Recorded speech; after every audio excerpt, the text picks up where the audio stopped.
현재 고난과 고통을 겪고 있는 사람들에게 그것마저 하나님의 뜻이라고 말을 해야 하는 걸까요, 목사님?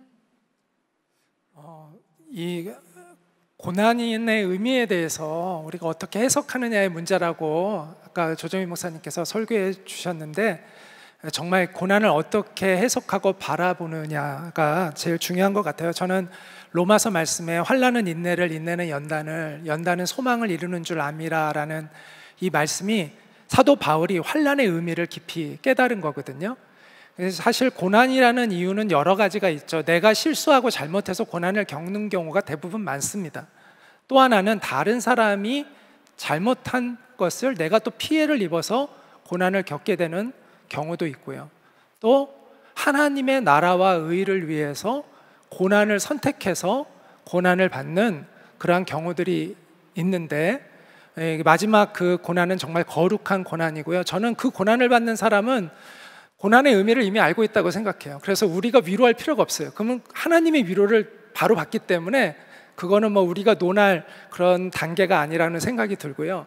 그런데 내가 억울하게 당한 고난이라 할지라도, 또 내가 실수로 당한 고난이라 할지라도, 고난이 주는 유익은 뭐냐면 이 세상이 내 고향이 아니라는 걸 알게 해주는 것 같아요. 그래서 이 땅이 내가 소망을 두고 살 곳이 아니구나, 그 고난을 내가 당할 때 그걸 깨닫게 되고, 이 세상의 것들을 움켜쥐기 위해서 살았는데 그것이 아니구나라는 걸 깊이 깨닫고, 그 영원한 하나님의 나라와 그 진리를 찾게 하는 그 과정이 된다면 그거는 고난이 이제 복이 된다고 생각을 합니다. 그래서 우리가 중요한 거는, 이 고난의 원인을 아는 것보다 더 중요한 거는 내가 지금 이 고난을 통해서 어디를 향하여 가고 있느냐를 점검하는 게 굉장히 중요해요. 이 고난을 통해서 내가 절망하고 있는 길로 가느냐, 아니면 이 고난을 통해서 내가 하나님을 바라보는 길로 가느냐, 어떤 실수로, 어떤 잘못으로, 어떤 원인으로 내가 고난을 당한다 하더라도 이 고난을 통해서 내가 주님을 향하여 가게 된다면 이 고난은 축복이 되는 것이죠. 그런 관점으로 고난을 해석하면 좋을 것 같습니다. 여러분 굉장히 지금 주의해야 될 게 있는데, 쓰나미가 와가지고 이렇게 피해를 입잖아요. 그봐, 이게 하나님의 뜻이지, 이런 소리 절대 해서는 안 됩니다. 남의 불행을 보고 불행을 겪는 게 하나님의 뜻이라고 말할 수 없어요.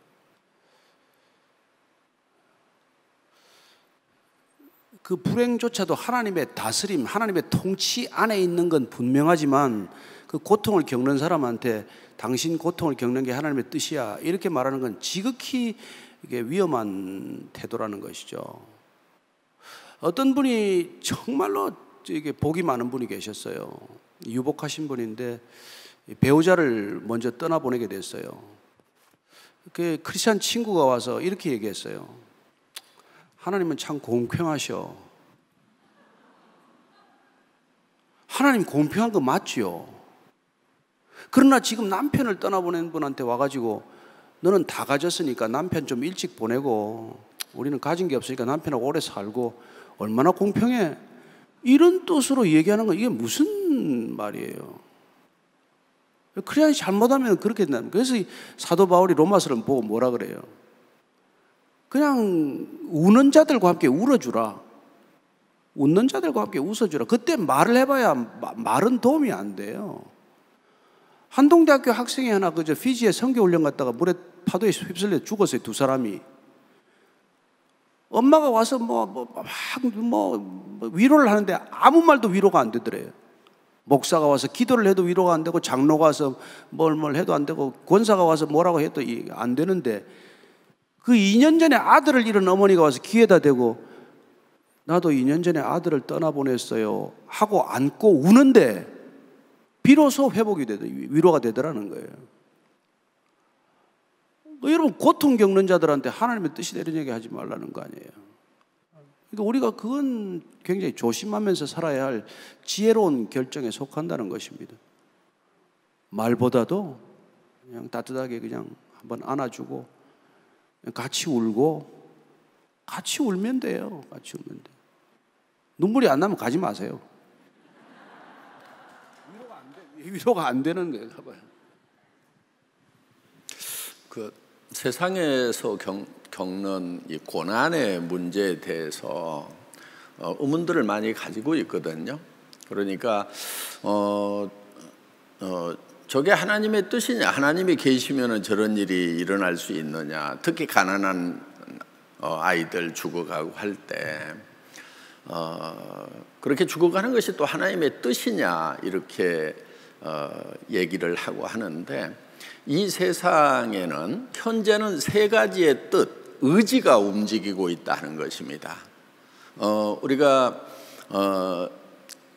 주기도문에 뜻이 하늘에서 이루어진 것 같이 땅에서도 이루어지다 하는, 그러면은 뜻이 하늘에서는 어떻게 이루어지고 있는 건데, 그 뜻이 하늘에서 이루어진 것처럼 땅에서 이루어지기를 우리가 기도하라고 이렇게 기도를 가르쳐 주셨어요. 그러면은 하늘에서는 하나의 뜻만으로 움직입니다. 하나님의 뜻 하나, 하나님의 의지 하나로 다 움직여요. 물론 그 전에 하늘나라에서도 자기 뜻을 세웠던, 그러니까 사탄이 하나님의 자리를 넘보고 자기 뜻을 세운 거예요.